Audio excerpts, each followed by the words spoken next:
Nahuli cam ang panloloob ng dalawang lalaki sa isang bahay sa Naga City, Camarines Sur. Yan at iba pang balita sa Luzon, hatid ni Michael Sison. Sa CCTV footage na ito, makikitang inakyat ng isang lalaki ang gate ng bahay sa harap ng Universidad sa Naga City, Camarines Sur. Nagsilbi namang lookout ang isa pang lalaki. Hinalughog ng suspect ang bahay kung saan natangay niya ang isang cellphone, mga mamahaling sapatos at 4,000 pisong cash.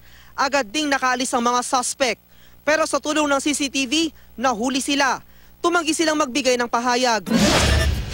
Sa Lingayen, Pangasinan, nilooban din ng isang bahay.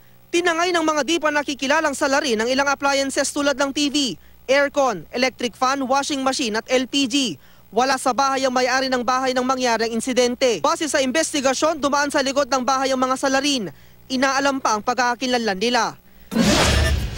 Sa Lopez, Quezon, inaresto ang 5 tao sa drug raid. Nakuha sa kanilang ilang baril, shabu at drug paraphernalia.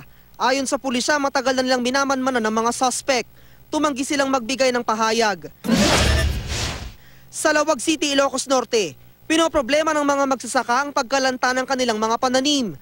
Dahil ito sa mainit na panahon kahit ngayong Disyembre. Kulang din ang supply ng tubig sa mga irigasyon. Kailangan pa nila ng water pump para madiligan ng mga pananim. Yan ang mga balita sa Luzon. Michael Sison reporting.